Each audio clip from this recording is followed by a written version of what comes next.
they will only be your customer for a certain amount of time.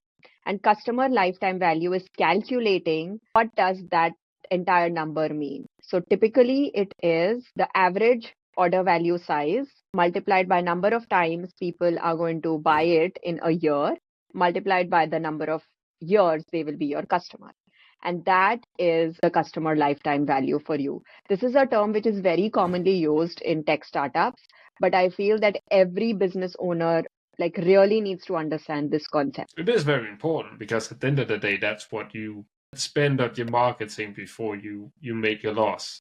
Especially if you have like a low ticket opt-in offer, it's very important to calculate it in, because if you sell $100 into 1,000, 50% convert, and you can spend a lot more than $100 to actually acquire the client and you're still making money. Today, we're going to be talking about marketing and how to actually make your marketing intentional and what happens when you start being intentional with it, along with customer lifetime value, probably a term you've heard before, but are you actually using it for something? And the best thing of all, the strategies we're going to be talking about is fun. And if it ain't fun and easy, you don't really do it. But if it's fun and easy, the probability and the likelihood of you actually doing something meaningful with it is a lot higher. And I have Sneha on today.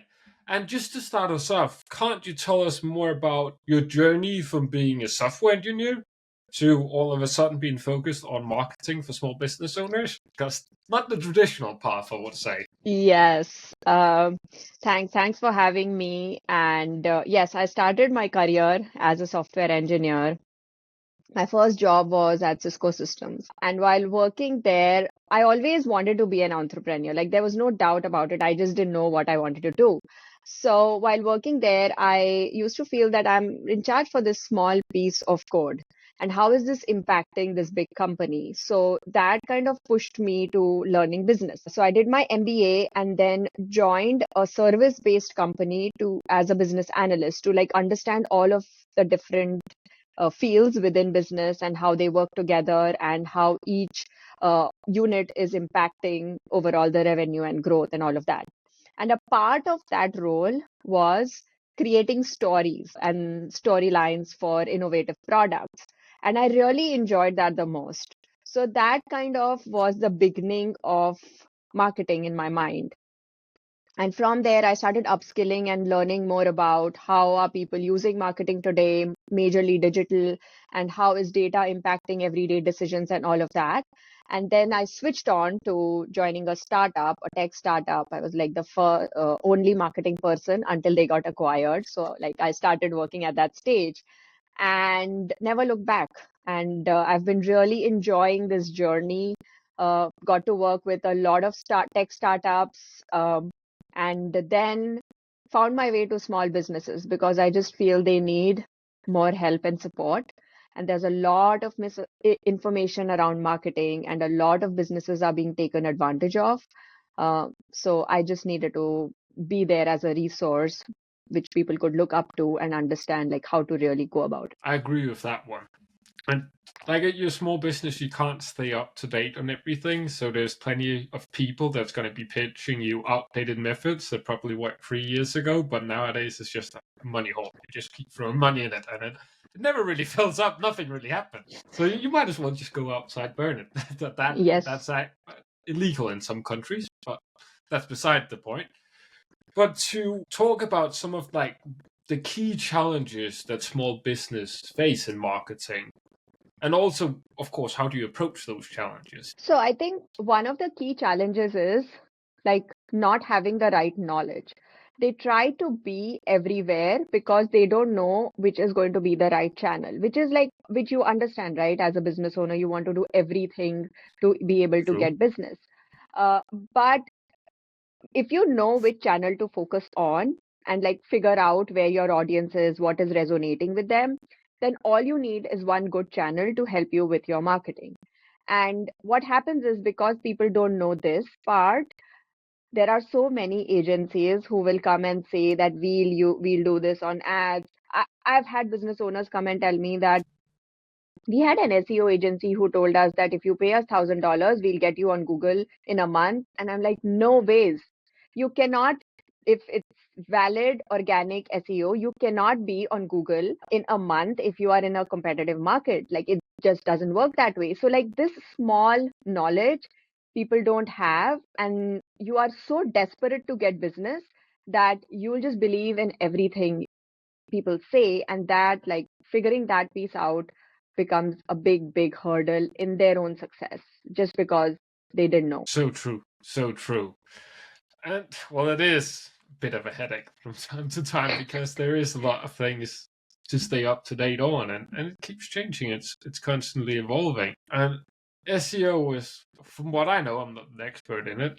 It's one of those things that takes a bit longer to grow. And most of the time, when a person comes to you and says, "Go do this quick," that's a sign to run away quick. That's what you want to do. Yes, it It's is. But like business owners don't get it. They are because you are so desperate, like, right, to like grow your business.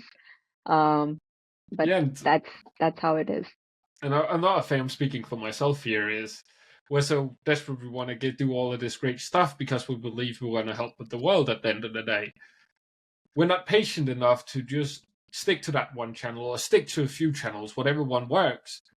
But we want to keep inventing the new thing, doing the next exciting thing before the other one actually paid off. Where you, like, actually just do this or do these few things, figure out how to do them well, build a system, and then afterwards go doing all the exciting other stuff once it's set up and can basically run on autopilot or be run by somebody else, so you don't have to spend the time at that area. Is there other things, if we talk more on like the social media side, you see people do wrong besides just trying to do X, Twitter, Snapchat, Facebook, Instagram, LinkedIn, YouTube, all at once the same day, basically? Yes. So one thing is they are not consistent. Like what people expect is they'll do one post and suddenly they'll get business, but that's not how it works.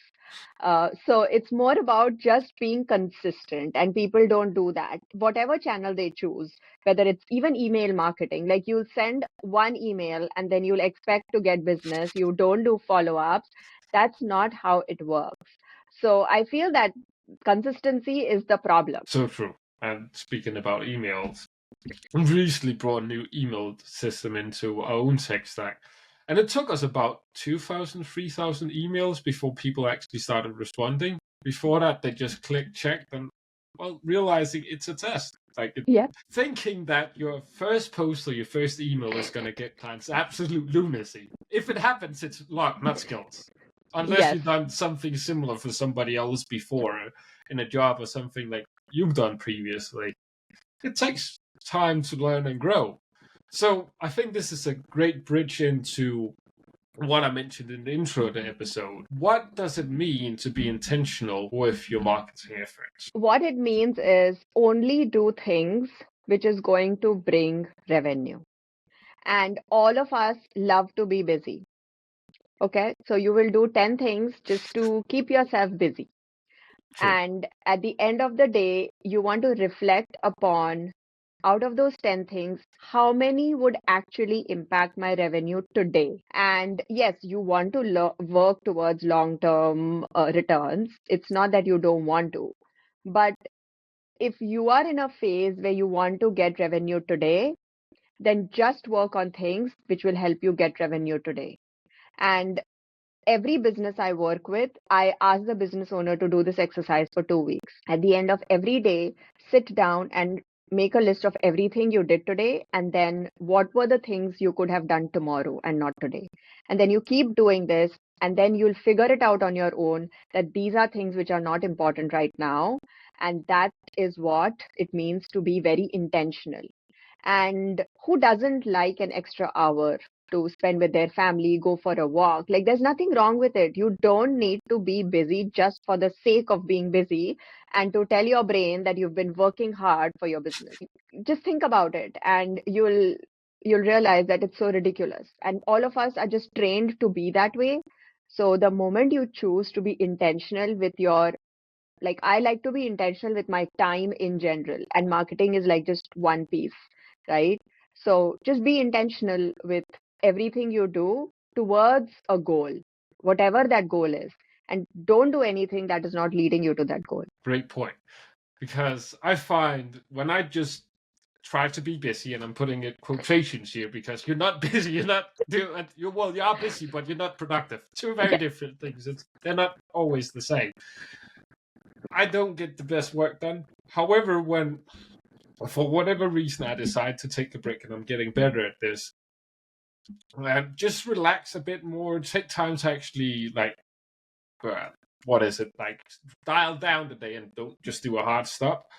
My next day is more productive. I'm more intentional with the things I'm doing. I'm doing better things. I'm doing them more efficiently, more productive. And I actually end up saving more time than I would have gained from working that extra hour, those extra 2 hours, just winding down. And for the person that's sitting here listening to us, they feel exhausted. They feel like they've tried everything to get their business sales. Maybe you got a few. Do you have some good ways that could bring revenue today if done right? Yes. So look at data and patterns, right? Like, don't try to do something new. You've been running a business and it has been working for some reason. All you need to do is figure out what is that and then replicate and scale that piece. So, what I mean by that is, if there is a particular group of people who it's easier to convert, then find more of those people. If there is a channel where you're getting best results or it's easier to convert on faster, just use that channel.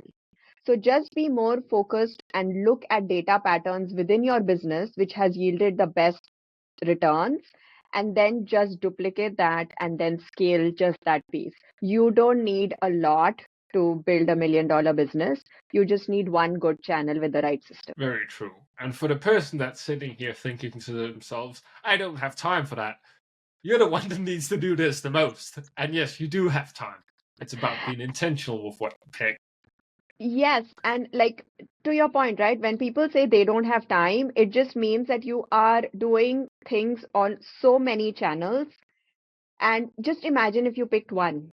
Just imagine if you just had to do email marketing and you didn't have to be on 5 social media channels. What would that mean? And it would save you time. So, like, give yourself the 15, 20, 30 minutes to just think about what is working for your business and then choose that one channel. Double down on what's working. It's Yes. most of the time. The 80-20 rule is a great example. We often spend 80% of our time on not very many results, Yes. 20% around that. It can be the 70-30 rule, but it's somewhere around that ballpark a lot of the time. But also, one of the things that can really help when it comes to do marketing is actually having fun with it. Because then you want to do it, you do a better job. You're not doing it half-assed. Maybe you're like, sometimes I do this myself, so I'm not cussing people out for doing it. But you're sitting in front of your computer and then you have your phone playing something here. You have one tab open on this side and you look at the clock, 2 hours went by and you should have spent half an hour doing that task. So how do you make sure marketing is fun for yourself and your client? So this is a very like a fun and a very, I would say, childish way of doing things. But if you imagine how, as kids, when we would do something good, you get rewarded. Yeah. And you do that today. Like I literally do that today. So if I want to do something which I may not enjoy as much, I set a timer that I want to do this in 30 minutes. And then I tell myself when I complete it, I'm going to go and take a walk in Sephora, or I'm going to go to Target, or I'm going to buy me a coffee, or I'm going to eat this dessert. Like whatever is going to make you happy and feel like I've achieved something, go do that. Because then you start training your mind that that is a fun thing to do because you do this. I have to go to I work with the government, like I'm an advisor with SBDC. So I have to travel a lot at times to do consultations. And I have this routine. So I don't enjoy the travel part as much. I love working with the clients, but sometimes my commute can be 1 hour, 1.5 hours one way. So what I do is I have a routine where I love hazelnut latte. So I will first thing go to Starbucks, get my hazelnut latte, have it in my car, and now I enjoy my drives. just because of that coffee. Like that's a ritual for me and that makes me happy. And I do that while driving back. So it's these small things which can make things fun for you if you just start rewarding in whatever way makes sense. Like go for a massage, go for a walk, like give yourself that time to be happy about what you did and proud of what you've done. Yeah, finding those small wins or just wins in general is very important. And oftentimes there is always at least one win a day. And most times you should be able to find three unless it's just completely gone to shit. And some things just can't be made fun for people. Like there's certain things for whatever reason, like doing accounting. I hate that. Worst thing in the world. With my father, I could come up with a million different things I'd rather do. It's not that I'm bad with numbers, I just find it notoriously boring for whatever reason.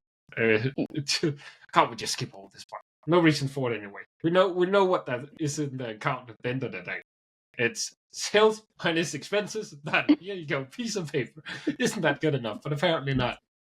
And Yeah. that's one example. And I am also, along with taking the time to just like zone up, like go down pace during the end of the day, also started to become better at rewarding myself. And all of a sudden, you get very surprised of I can do all of these things in all of this time because when all of a sudden you have that reward at the end, you really want to get it done because you really want that money or whatever it is. You really want that thing, and all of a sudden, maybe the drive is a fun part of it. But one Yes. of also the most important metrics when it comes to marketing is customer lifetime value. And just to start us off for the person that haven't heard about it yet, can you just briefly describe what it actually means? Sure. So customer lifetime value is the total value or the total amount a customer is going to spend on your brand. So first, let's make this clear. Nobody is going to be your customer forever. If you are in that delusion, let's get out of it, okay? They will only be your customer for a certain amount of time. And customer lifetime value is calculating what does that entire number mean. So typically it is the average order value size multiplied by number of times people are going to buy it in a year, multiplied by the number of years they will be your customer.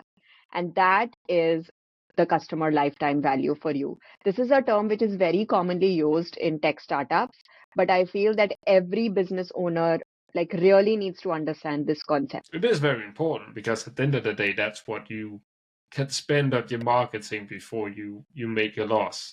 And especially if you have like a low ticket opt-in offer, it's very important to calculate it in because if you sell $100 into 1,000, 50% convert, then you can spend a lot more than $100 to actually acquire the client and you're still making money. Yes. And your mindset will shift from short-term gains to like a longer-term marketing strategy.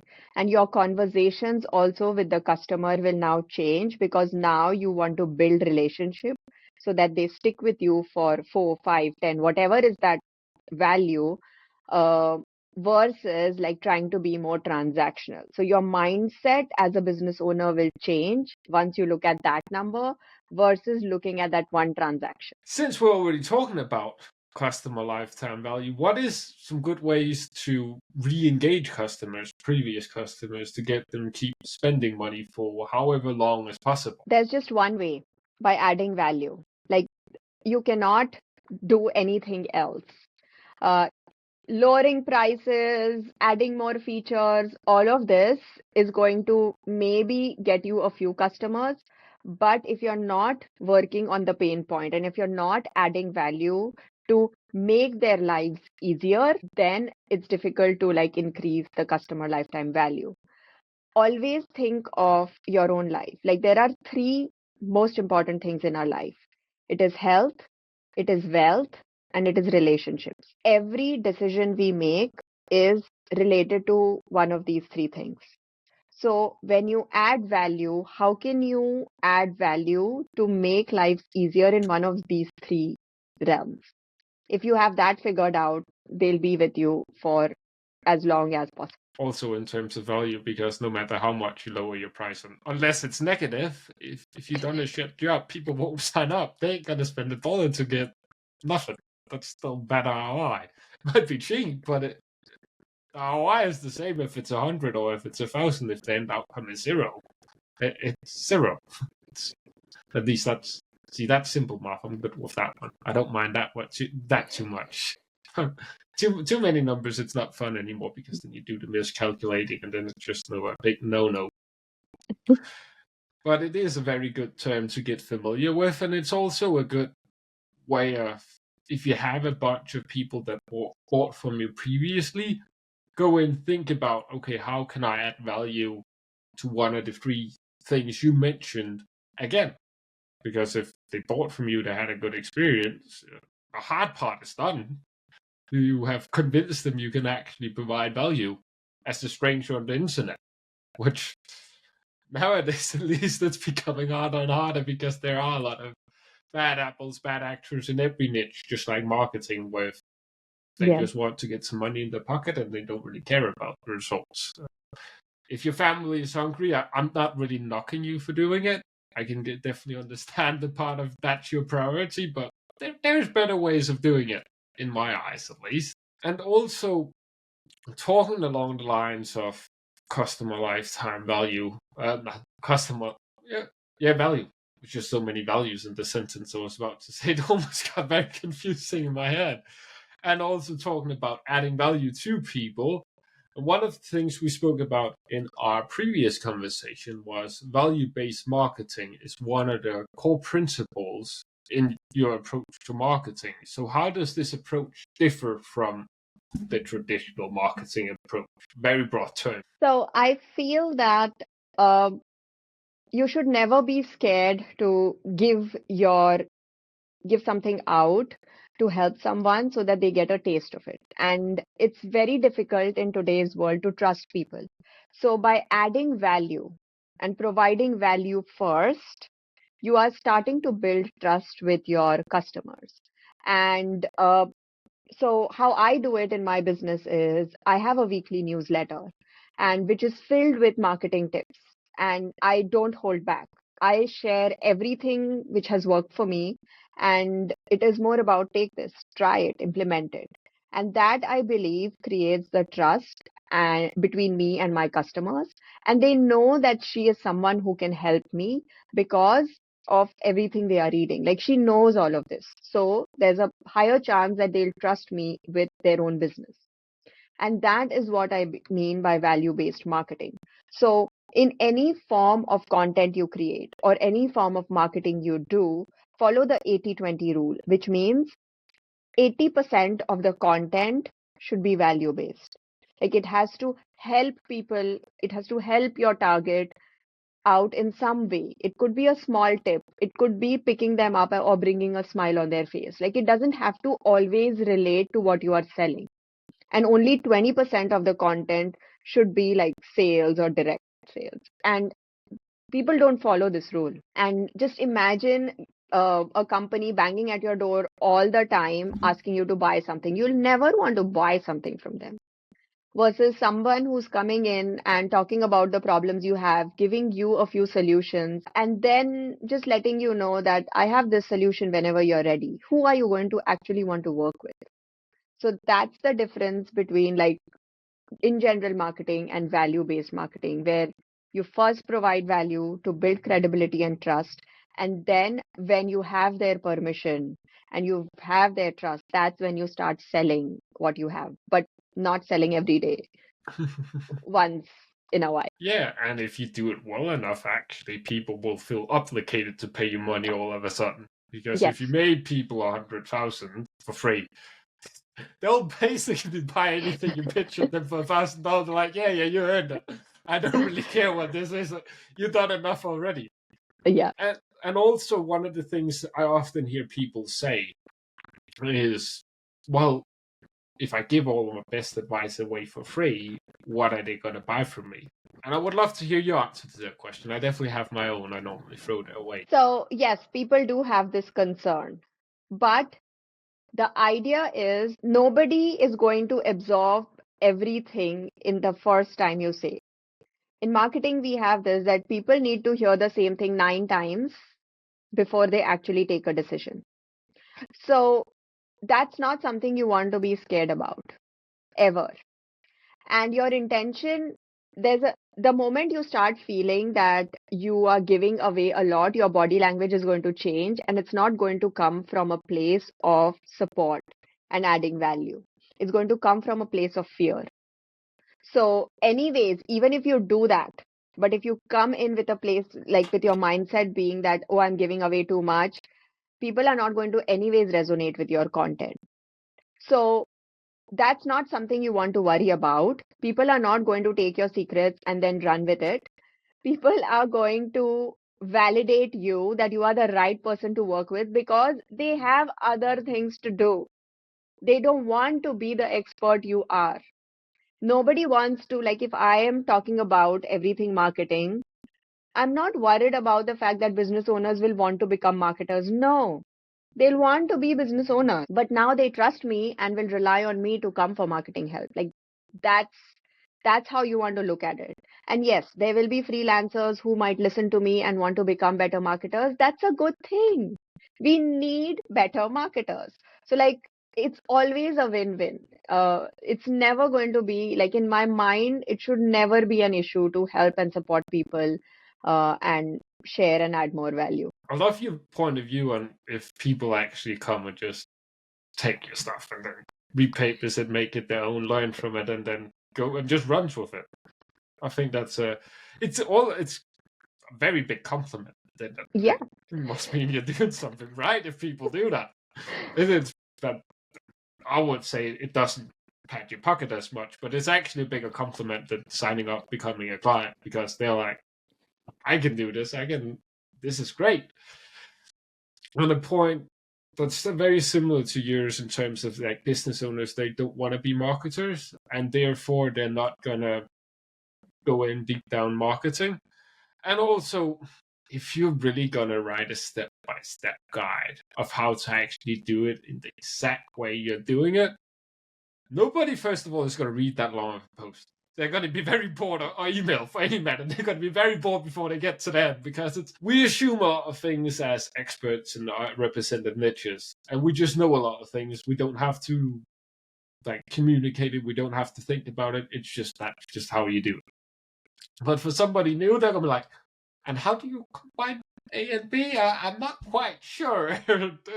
And that is the part you can include it in your content, but most of the time it's going to lead to bad content because it's just going to be too nitty gritty, too many details. People are just like, nah, I don't want to do this. It's overwhelming. So, end of the day, a lot of people are going to realize I am not as good at this as I thought I was.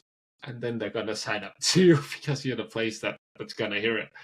And before we conclude this podcast, I want to ask you, is there a final bit of advice you want to leave the audience with? I feel that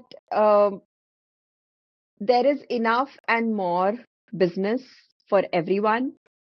So there are times when you look at competition, or there are times when you feel that maybe this is not the path for me. I've been there where I'm like, okay, do I really want to run this business? But honestly, there is enough opportunity for all of us here. And I always believe that. And I also very recently read this, that if you're scared of doing something, then you're probably on the right track. So you want to remember these two things, that there's enough opportunity, and if you're scared to do something, then you are definitely on the right track of doing something. So this is my learning so far in running this business. Double down on what you just said there, because I really do like it. Is if you're doing something new that's going to make you grow, you haven't done it before, you want to become better, natural human nature, then you're going to be uncomfortable. That's quite normal. So that is, if you feel fear, if you feel uncomfortable, it's a good sign. Love to learn that feeling, because it means you're on the right track, as you just mentioned. And for the person that's absolutely loved what we talked about today, want to learn more, maybe even want to hire you, what would be a good logical next step for them to take or two? The best step would be to either connect with me on LinkedIn or just look out for my website, step2growth.com, and you will get a lot of information there. And if you just want to learn marketing, then just subscribe to the newsletter. You'll get really good stuff every week. I imagine the newsletters on the website, correct? Yes. Because the website link and her LinkedIn is going to be down below. So it's nice and easy, not too complicated, because my thing is, if you don't put it down below in the description, apparently it wasn't important enough for me to go to. You thought. So I won't. Thank you very much for coming on the Business Library today, having a conversation with me about marketing. I really did enjoy it. Learned a few things I'm going to implement into my own marketing. Great thing about hosting a podcast. Yes, absolutely. It was a pleasure, and thanks for having me.